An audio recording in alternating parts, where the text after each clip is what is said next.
It's Christmas Eve, snow blanketing Asheville like a fairy tale, but for me, it's the night my family shattered my world.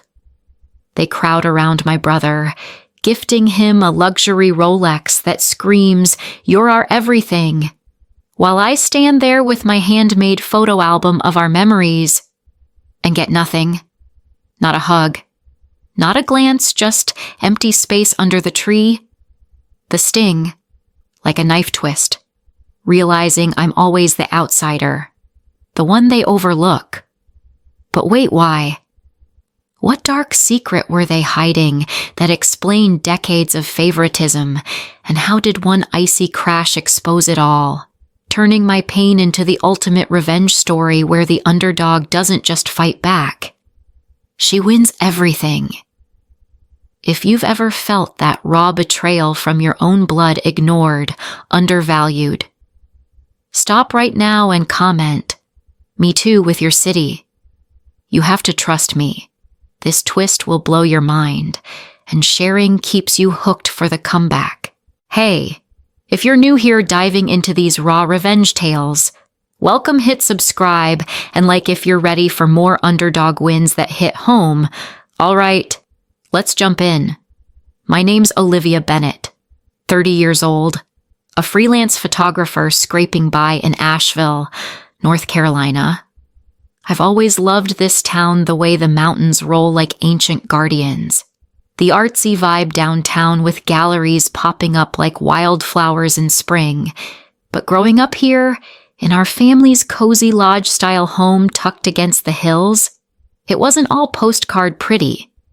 I've built my life around capturing moments, those fleeting bits of beauty in the chaos, like shooting sunrises over the parkway or candid shots of locals at the farmer's market. It's not glamorous. I drive an old Jeep that's seen better days, rust spots and all, hustling gigs to pay rent on my tiny attic apartment with its slanted ceilings and killer view of the peaks. That Christmas, I drove back from the city, tires crunching on fresh snow, radio blasting those cheesy holiday tunes to hype myself up. I'd spent weeks curating that photo album, printing shots on premium paper, even adding handwritten notes about memories only we shared, like the time we all got lost on a trail and laughed it off with s'mores by a campfire. It was my way of saying, "Hey, I see us, even if you don't see me." But walking through the front door, the warmth hit me first, the crackling fireplace. Stockings hung unevenly because Jake never bothers to help. Mom's in her apron, fussing over the ham, her face lighting up only when Jake walks in late from his corporate job in Charlotte, flashing that easy charm. Dad claps him on the back. Aunt Lisa gushes about his latest promotion. Cousins snapping pics of him like he's a celebrity. Me. A quick peck on the cheek and "Good to see you." Liv helps set the table. No questions about my recent shoot for a local magazine, the one where my photo of autumn leaves made the cover. Inside, I'm screaming. Why am I always the afterthought? Jake's got it, all the fancy degree they paid for, the connections from Dad's old boys network. He's smooth, ambitious, but cold when it counts, never once asking how I'm holding up after losing a big client last month. That watch. It wasn't just a gift. It was their way of saying he's the future, the one worth investing in, as they ooh and ah over it, the Rolex ticking like a heartbeat on his wrist. I slip outside to the porch, the cold biting through my sweater.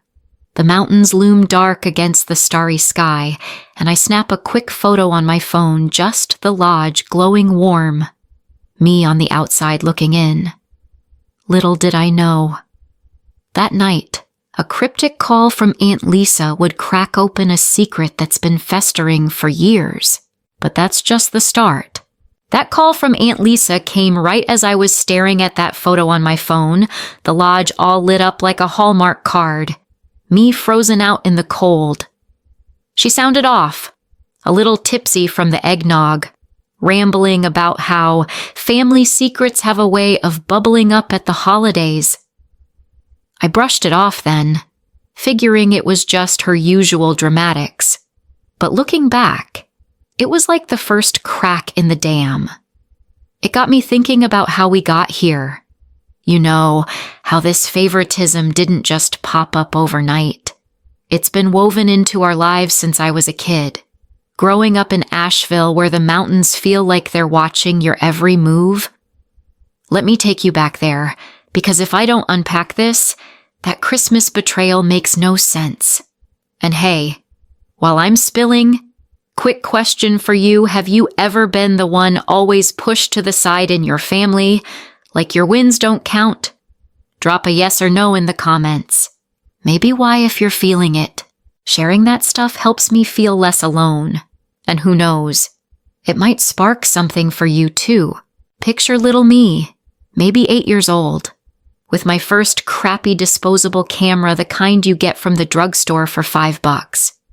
We'd pile into Dad's old truck for a picnic up in the Blue Ridge, the kind of spot where the air smells like fresh pine and wildflowers, and tourists flock for those epic views. I'd snap away, trying to capture Mom laughing as she unpacked the sandwiches, or Jake building a rock tower by the stream. But even then, it was all about him. Look at Jake's creativity. Aunt Lisa would coo, pulling out her phone to post pics of his dumb rock pile on Facebook, while my photos, they'd end up in a drawer, forgotten. I remember one time, after a long hike where my legs were jelly, I showed Dad a shot I'd taken of the sunset dipping behind the peaks, those fiery oranges and purples that make Asheville feel magical. He glanced at it for a second, then ruffled Jake's hair and said, "Your brother's the real adventurer today." Huh. It stung, but I swallowed it, thinking if I just tried harder, they'd notice. Inside, though, I was already building this quiet resentment, like a knot in my stomach that never untied. Mom and Dad. They weren't monsters, they worked hard. Dad at his hardware store downtown, Mom teaching at the local elementary. But their love came with strings, always tilted toward Jake because he was the easy one, the kid who fit their idea of success, good at sports, charming the neighbors, never rocking the boat. Me, I was the dreamer, the one chasing shadows with a lens, and that made me inconvenient. Fast forward to when I was 12, right around the time Asheville's River Arts District was blowing up with all those galleries and street fairs. I begged for a real camera, something digital to enter the youth photo contest at the annual Folk Art Center Festival, you know, that big event where locals sell handmade crafts and there's bluegrass music echoing off the hills. It was only $200, but Mom sighed over the kitchen table, bills scattered like fallen leaves. "We have to prioritize, live. Jake needs new cleats for soccer tryouts."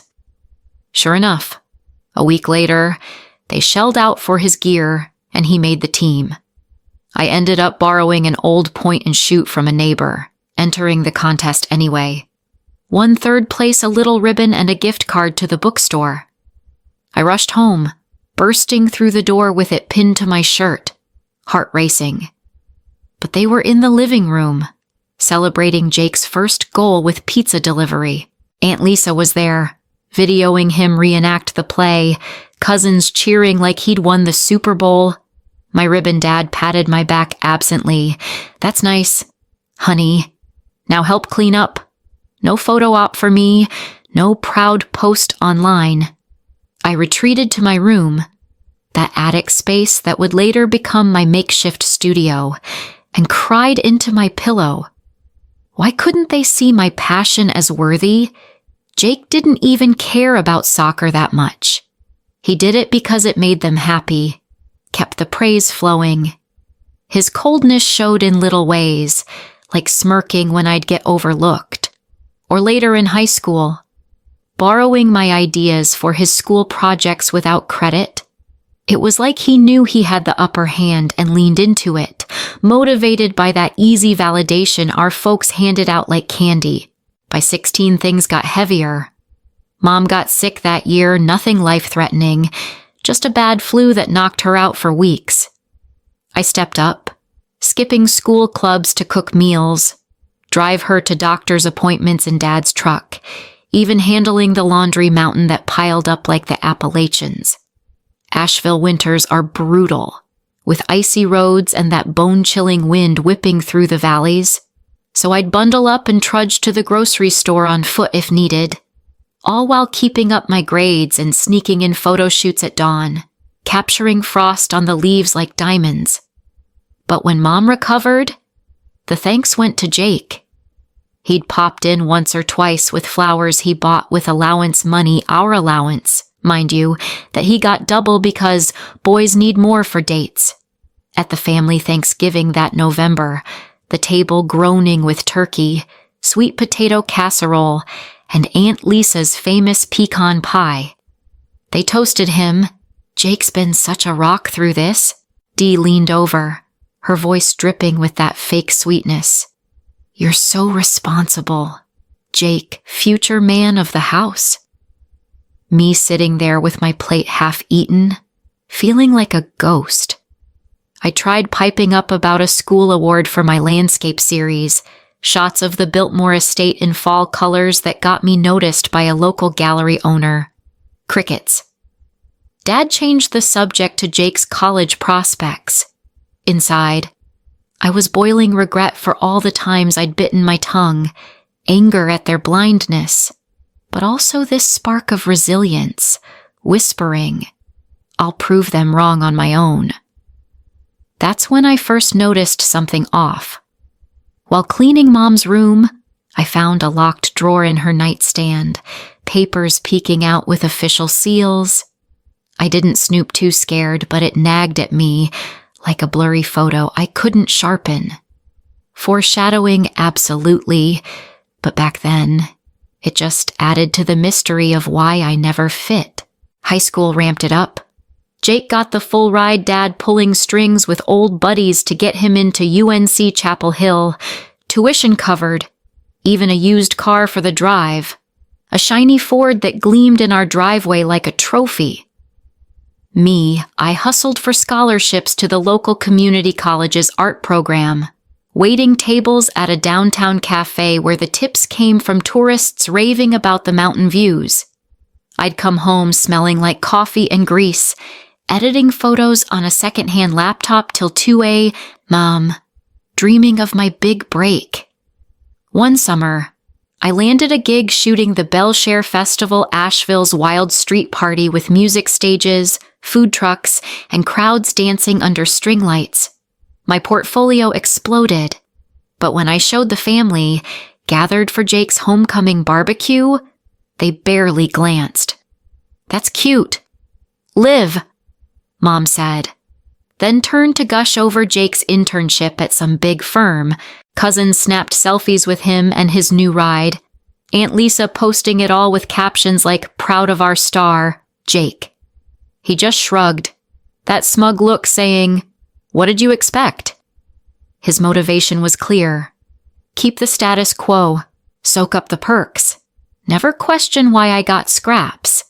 It hurt deep, making me question if I was flawed, unworthy. But it also built this quiet strength. I started saving every penny, vowing to escape the shadow. Flashing forward a bit, in my early 20s, after scraping through college on loans and gigs, I moved to that attic apartment downtown. It's got creaky floors and a skylight that leaks in storms, but the view of the mountains at sunrise pure gold for my shoots. I'd hike solo to spots like Craggy Gardens, camera slung over my shoulder, capturing fog rolling in like a blanket. Meanwhile, Jake's life was cushioned, family helping with his apartment deposit, networking for his job climbs. Our dynamics cemented. I'd visit for holidays, bringing prints as gifts, only to watch them prioritize his stories. Regret hit hard in quiet moments, like flipping through old albums alone, tears blurring the pages. Anger simmered. Why couldn't they see my sacrifices, my talent? But resilient grew too. I started entering national contests, building a portfolio that screamed independence. That Christmas album. It was my last-ditch effort to bridge the gap, poured from years of hoping. Little did I know, Aunt Lisa's call that night wasn't random. It was the thread pulling everything apart. That cryptic call from Aunt Lisa lingered in my mind like a bad dream. Her words about family secrets bubbling up, echoing as I tossed and turned in my old childhood bed that night. The lodge was quiet except for the wind howling through the pines outside, rattling the windows like it was trying to warn me. But by morning, Christmas Day, I pushed it down deep, convincing myself it was nothing, just holiday weirdness. I had that album ready, my Hail Mary pass to finally make them see me. Looking back now, though, those years of quiet buildup weren't just backstory. They were the fuel for the fire that was about to ignite. The sacrifices I'd made in recent months. They weren't grand gestures. They were the everyday grind that chipped away at my soul, all while my family kept piling on the favoritism. It's the kind of stuff that makes you wonder if anyone's listening up there, or if you're just screaming into the void. Fast forward from those high school days to about 6 months before that Christmas. I'd finally landed a steady freelance rhythm in Asheville, shooting everything from weddings at rustic barns along the Blue Ridge Parkway to product shots for local craft breweries, the ones with those hipster labels that scream mountain fresh. It's not steady paychecks like Jake's corporate gig, but it felt real. You know, capturing couples saying "I do" under autumn leaves or beer pours in golden hour light. It was my way of creating beauty in a world that often felt ugly. But then Aunt Lisa got sick. Not the dramatic hospital stay kind, but a nagging autoimmune thing that left her wiped out, struggling to keep up with her part-time job at the art supply store downtown. She's always been the enabler in the family, the one hyping Jake while giving me those pitying looks, like I'm the charity case. Motivated by what guilt? Maybe, or just habit? Anyway, she called me first, not Jake. Mind you, begging for help with bills and errands. "You're so good at juggling." "Liv," she said, her voice weak over the phone. I could have said no, but family. Right, that's the trap. So I dipped into my savings, sending $500 a month for her meds and groceries, even driving over twice a week to stock her fridge with easy meals from the farmer's market fresh veggies. Homemade soups I'd whip up in my tiny kitchenette. Picture those drives me in my beat-up Jeep, loaded with bags, winding up the mountain roads where fog clings to the trees like smoke from a campfire. The radio's on low, playing some indie folk station that's all about lost souls and redemption fitting. Inside, I'm torn proud of stepping up, but bitter because I knew Jake could have covered it easy with his bonus checks. He didn't offer. Instead, he sent her a generic get well card with a Starbucks gift card inside. Cold. Absolutely. His thing has always been surface level looks good on paper, keeps the praise coming without real effort. Meanwhile, my sacrifices piled up. I skipped a huge opportunity that fall, a spot in a New York gallery showcase for emerging photographers. It was my shot at the big time, the American dream kind where you go from small-town hustler to having your work in glossy mags. But prepping for it meant time and travel cash I didn't have anymore, not after helping Aunt Lisa. I remember sitting at my desk one night, the attic apartment lit only by my laptop screen, editing photos while rain pelted the skylight. My fingers hovered over the withdraw button on the entry form, heart sinking. This is for family, I told myself, but doubt crept in. Would they do the same for me? The answer hurt, and it didn't stop there.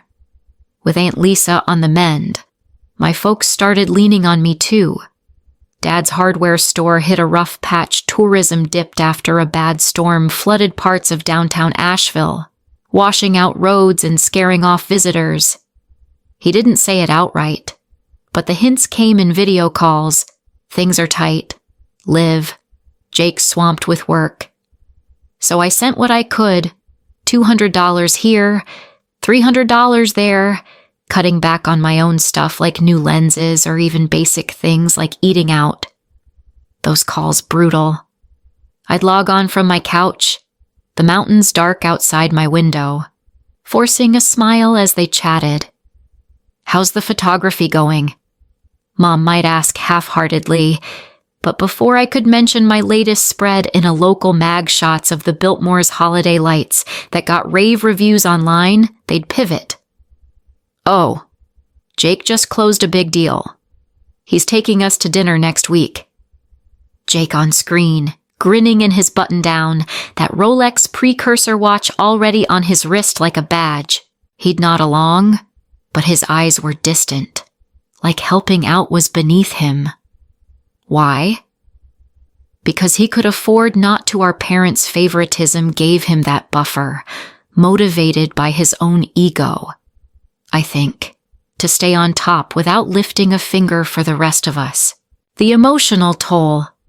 It built like a storm rolling in over the peaks. I'd end those calls feeling hollow, staring at my reflection in the black screen bags under my eyes from late nights freelancing to make up the difference. K-Jang set in deep. Why was I always the safety net? The one bleeding dry while they celebrated him, but resilient kicked in too. I'd hike alone at dawn, camera in hand, snapping the mist rising off the trails, reminding myself my art was mine, not theirs to validate. Still, anger simmered quiet at first, then louder. Like that time I shared my mag feature in the family group chat, a proud moment with photos of Asheville's vibrant fall foliage that captured the essence of home. Crickets from most. Then a thumbs up from Jake and a nice hobby, sis, from Aunt Lisa. Hobby. It was my livelihood, my passion. Their coldness felt deliberate, like they couldn't bear to shift the spotlight. Dad's response, a quick proud of you both, lumping me in with Jake's latest promo. It made me want to scream, why couldn't they see the imbalance? As Christmas neared, the tension cranked up. I poured everything into that album, staying up nights in my attic, the space heater humming against the winter chill, flipping through prints under the desk lamp shots of us at the Asheville Drum Circle downtown. Rhythms pounding under summer stars, family reunions at Craggy Pinnacle, wind whipping our hair as we posed for group pics I'd taken, each one a memory I'd preserved, hoping it'd remind them we're connected. But even as I wrapped it, doubt gnawed, would it change anything? The family started buzzing about Jake's big surprise hints and texts about something flashy, luxurious. I confided in a friend over coffee at a local spot, the kind with mismatched mugs and mountain views from the patio. They're probably getting him another toy, I vented, stirring my latte. She nodded, saying, "You've given so much, when do you get back?" It hit hard, fueling my resolve. But the real escalation came a week before a group call where I mentioned my financial squeeze from all the helping out.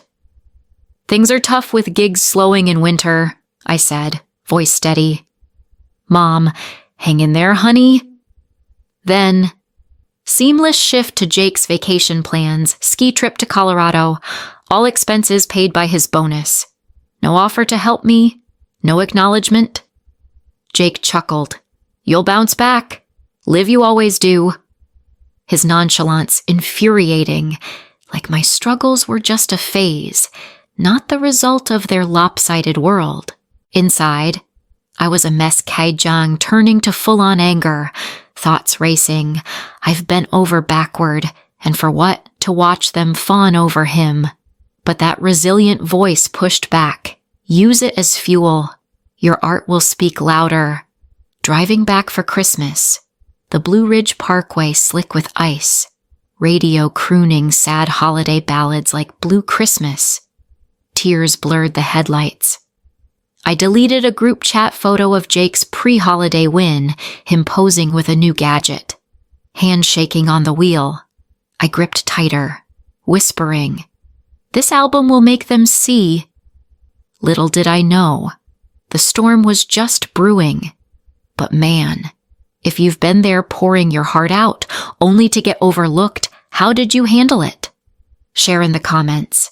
Reading your stories keeps me going through mine. The sacrifices felt endless. Each one a brick in a wall of resentment. Like when I turned down a paying gig shooting a corporate retreat up in the mountains' prime fall colors. Good money to help Dad fix storm damage at the store. I spent days hauling debris. My hands blistered, camera gathering dust. He thanked me with a pat on the back, then called Jake to share the good news about business picking up. Jake's response. A quick text. Glad it's sorted. No thanks. No recognition. Their coldness stemmed from habit. I think Jake was the success story they bragged about at church potlucks, the one who made them feel accomplished. Me, the artsy one, too unpredictable for their comfort. It made family gatherings feel like minefields. Thanksgiving that year, a preview of Christmas hell. The table at the lodge overflowed with classics cornbread stuffing, green bean casserole, pumpkin pie from the local bakery. I arrived early, helping Mom set up, sharing laughs over old recipes. But once everyone showed, it flipped. Cousins huddled around Jake, Aunt Lisa toasting his bright future. I tried slipping in my mag feature, "Hey, my photos of the estate got featured, check it out." Blank stares. Then Dad. "That's great. But Jake, tell us about that client dinner." Deflated. I poked at my plate, anger bubbling like the cider on the stove. Why fight for scraps? By December, the weight crushed me. Freelance dried up with the holidays, folks too busy for shoots, so I took side hustles, like editing stock photos late into the night, screen glowing in my dark attic. Snow flurried outside, blanketing the town in quiet isolation. I'd scroll Jake's socials, him at fancy Charlotte events, schmoozing in suits comparing it to my ramen dinners. One day, I'd mutter, they'll regret this. The internal battle raged, loyalty screaming to keep giving. Wanjian urging me to stop. Resilient won out. I finished the album, each page a testament to my unseen efforts. But as I packed for the drive, a family text pinged photo of Jake's early gift tease, that damn watch box half unwrapped. I slammed my phone down, hand trembling. The doubt hit, sacrifices nai kojang kong. But deep down, I knew something had to give, and it would, in one snow-swept night that shattered everything. That snow-swept night I mentioned, it wasn't just a metaphor, it was the breaking point. The moment everything I'd bottled up over years of sacrifices came crashing down like an avalanche off the Blue Ridge. After deleting that group chat photo of Jake's watch tease, I sat in my attic apartment, staring out at the flurries dancing under the streetlights, heart heavy with that mix of anger and resolve. This Christmas, it'll be different, I told myself, packing the album like it was armor. But deep down, I knew the odds were stacked. Family patterns don't sacrifice long overnight. Driving to the lodge that Christmas Eve, the roads slick with black ice, my Jeep's wipers slapping rhythmically against the windshield. I blasted some old-school holiday rock to drown out the doubts. The mountains loomed like silent judges, their peaks capped white against the darkening sky. By the time I pulled into the driveway, the lodge was a live light strung along the eaves, smoke curling from the chimney, that cozy glow pulling me in despite everything. But stepping inside, the warmth felt fake, like a stage set for someone else's story. The family was in full swing, the air thick with the smell of mulled wine simmering on the stove and fresh-baked cookies cooling on racks. Mom hustled in the kitchen, her apron dusted with flour, barking orders with that efficient energy she saves for holidays. Dad lounged by the fire, nursing a beer, chatting with cousins about football scores, the Panthers' latest loss. Naturally, since we're all die-hard Carolina fans, Aunt Lisa, looking better but still frail, perched on the couch with a blanket, sipping tea like the queen of the room. And Jake. He arrived fashionably late, as always, striding in with snowflakes melting in his hair, carrying a bottle of fancy bourbon like a trophy. "Merry Christmas, fam," he boomed, everyone swarming him with hugs and backslaps. Me, I got a quick side hug from Mom. "Glad you made it. Liv, grab a plate." And that was it. No questions about my drive through the storm. No nod to the album bulging in my bag. Inside, the familiar ache twisted. Why am I always the extra in this movie? We gathered for the big meal, the table groaning under platters of southern staples, collard greens cooked with bacon, cornbread muffins steaming hot, sweet tea in mason jars. The lodge's dining room felt alive with chatter, string lights twinkling overhead like stars brought indoors. I tried to join in, passing the butter, laughing at Dad's bad jokes about holiday traffic. But as plates emptied, the conversation shifted like it always does to Jake. "Tell us about that promotion, bro," a cousin prodded, and off he went, spinning tales of closing deals in Charlotte high-rises, networking at rooftop bars with skyline views. Aunt Lisa beamed. "You're making us all so proud, the family's rising star." Mom and Dad nodded along, eyes shining with that unconditional glow they reserve for him. Their motivation clear as day. Jake's the safe bet, the one who mirrors their idea of the American grind steady job. Upward mobility. The kid who won't disappoint at neighborhood barbecues where folks ask, "How's the family doing?" Me, with my freelance life chasing sunsets and festival crowds, too risky, too artsy for their comfort. It made their coldness feel calculated, like boosting him kept the family image polished. I waited for my opening, heart pounding as dessert hit the table, pecan pie slices with whipped cream dollops, the kind that sticks to your ribs. "Hey, everyone, I brought something special," I said, pulling out the album, sliding it toward the center like an offering. The cover was handmade, embossed with a photo I'd taken of the lodge in spring bloom. It's all our memories, hikes, festivals, the works. For a split second, hope flickered. Mom flipped a page absently. "Oh, that's nice, honey." But then Jake cleared his throat, holding up his wrist. "Speaking of special, check this out." There it was, the Rolex, gleaming under the lights like it had been waiting for its cue. The family erupted gasps, cheers, cousins snapping pics with their phones. "We wanted to reward your hard work," Dad said, voice thick with pride. "You've earned it, son." Aunt Lisa teared up. "Our boy's going places." They passed the watch around like a holy relic, oohing over the engraving on the back, something about family legacy. Me. The album sat untouched, pushed aside for pie plates. No one even glanced at the next page. The betrayal hit like a gut punch, hot and sudden. I felt my face flush, tears pricking as I stared at my untouched dessert, fork trembling in my hand. Inside, thoughts raced. All those months scraping by, sending money, skipping dreams for this to watch them crown him again, while my efforts gathered dust, surprise mixed with anger. How could they be so blind? Nukna washed over me, that deep shame of being invisible in your own home. I excused myself quietly, slipping to the kitchen under the pretense of refilling my glass. But through the open window, frost etching the panes, I heard them dual views crashing in. Dad's voice low. Jake deserves this. He's the one carrying us forward. Mom, Liv's independent, she'll figure it out. Aunt Lisa chimed in.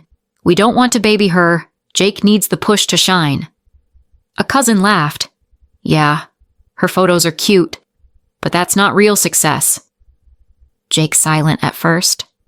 Then, she's tough. She'll be fine.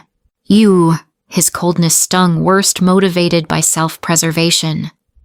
I realized, keeping the favoritism flowing without guilt. He knew I was struggling. We'd texted about it weeks ago. But admitting it would mean sharing the spotlight, and that wasn't his style. Standing there, cold air seeping through the crack, snowflakes swirling outside like chaotic thoughts. I felt utterly alone amid the laughter filtering in. The lodge's warmth mocked me, the fire crackling merrily, lights reflecting off the watch like a taunt. Emotional peak hit hard shock at how blatant it was. John Dew boiling over years of patterns. Nuknha making me want to shrink into nothing. Enough, I whispered to the empty kitchen, gripping the sink. For the first time, the loyalty cracked. I couldn't stay. I grabbed my coat, slipping out the back door into the night, the crunch of snow under my boots drowning out the party's hum. The mountains stood sentinel, dark and unmoving, as I headed to my Jeep. They don't deserve you, I muttered, wiping tears that froze on my cheeks. But as I revved the engine, tires spinning on ice, I had no idea the real shatter was coming, that one slick turn on the winding road would flip everything upside down. If you've hit that wall where family betrayal feels too heavy to bear, how did you push through? Tell me in the comments your stories remind me we're not alone in this mess. Trust me. What happened next? It changed the game forever. Back at the party, though I didn't know it then, their conversation turned smug. Dad raised a glass. To Jake, our legacy. They clinked, oblivious to my empty seat. Jake fiddled with the watch, a smirk playing on his lips, like he'd won another round, his drive pure entitlement, bred from years of being handed the world. Mom glanced at the album once, shrugging, she'll understand, it's for the family. But me, driving into the storm, radio static crackling with interference, the headlights cutting through thick flakes, my mind replayed it all. The watches tick in my head, a countdown to explosion. Surprise faded to raw fury. How dare they dismiss me after everything Nukna fueled the gas pedal, but the roads were treacherous. Curves hugging the cliffs where one wrong move could send you tumbling. I gripped the wheel, vision blurring not just from tears, but the swirling whiteout. Screw them, I thought, accelerating around a bend. Then, the skid tires losing grip, the Jeep fishtailing toward the guardrail. Panic surged, but it was too late. The world tilted, and everything went black. That revelation in the hospital room hit me hard. Adopted. With Jake scheming to steal my bio mom's inheritance, the papers trembled in my hands, monitor beeping as anger and resilience flared. The online scandal was already roasting my family, with Asheville's arts community rallying, flowers piling up, a meal train dropping casseroles at the nurses' station. It was that American spirit shining through when blood fails. Next day, the family trudged in, Dad pacing, Mom twisting her ring, Jake slouching with that Rolex glaring, Aunt Lisa hovering guiltily. I cut their weak apologies short, waving the envelope, "I'm adopted." And Jake's been hiding my trust fund using that watch to unlock it. Shock hit them. Dad froze. Mom gasped. Jake stammered excuses about protecting family. His greed was obvious, cold and self-serving, while Mom and Dad clung to their perfect son excuse. Aunt Lisa stepped up. Tearful, I enabled this, sorry. Liv? Her regret felt real. A crack in their wall. I set boundaries hard. No more contact, and I'm claiming my inheritance legally. A lawyer friend from the art scene promised to file motions, turning the watch against them. They left defeated Dad muttering about unity, Jake storming out, Aunt Lisa lingering with an apology. Recovery kicked in with a pop-up exhibit at River Arts. My prints hung under string lights. Locals donating for my bills, calling my shots real Asheville. Surrounded by flannel-clad supporters, I felt seen, shifting from victim to fighter. Tease for next time. See how I flipped that inheritance into a studio dream. If setting boundaries changed your life, what was your move? Drop it below your stories fuel mine. Discharge came with taped ribs and a totaled Jeep. Friends drove me home in Eli's truck, sunlight teasing spring buds. My attic glowed with cards, and I started legal steps, muting family pleas. Aunt Lisa's regret call hinted at hope. Satisfaction grew. Confrontation's kitsch teen faded into power. Goi sui nangi about cutting ties for freedom. After that showdown in the hospital, things started to shift in ways I never imagined. Leaving that room with my ribs still taped and my heart pounding from setting those boundaries felt like shedding a heavy coat I'd worn too long. The drive home with Eli and the crew was quiet, the truck's heater blasting against the late January chill as we wound through Asheville's snowy back roads, early buds hinting at spring along the parkway. My attic apartment welcomed me back with stacks of get well cards and the faint scent of the wildflower bouquet misses. Harlan had left proof the community had my back when family didn't. Legally. The lawyer moved fast. Mediation was set for mid-February, and the safe deposit box in Charlotte yielded my bio mom's legacy a trust fund with enough for a studio down payment, plus a box of her old camera gear, vintage Nikons and Polaroids, each lens scratched with stories I'd never know. Holding them felt like a connection, a quiet I see you from a woman I'd never met. Inside, I was a mess relief mixing with lingering hurt, but that resilient from the hospital kept me going. The family, they tried reaching out at first. Mom's voicemails were tearful, begging for one more talk. Dad sent a stiff text about keeping the peace, and Jake, well, he ghosted until the lawyer's letter hit, demanding he return the watch as evidence. Their coldness didn't surprise me anymore. It was about saving face now, not fixing things. Motivated by that same old image perfect family. Perfect son, they doubled down, even spreading a half-baked story at church about my overreaction. But Aunt Lisa broke the mold. She called a week after, voice shaky over the line, "I'm stepping away from their nonsense. Live." Saw the error of my ways, regrets a bitter pill. Her honesty stung but felt real, a rare crack in the wall.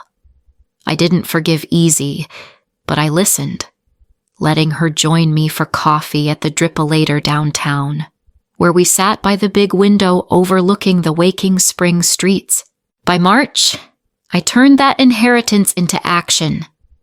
The trust covered a lease on a sweet studio space in the River Arts District, exposed brick walls, skylights spilling golden light, a view of the French Broad River glinting outside.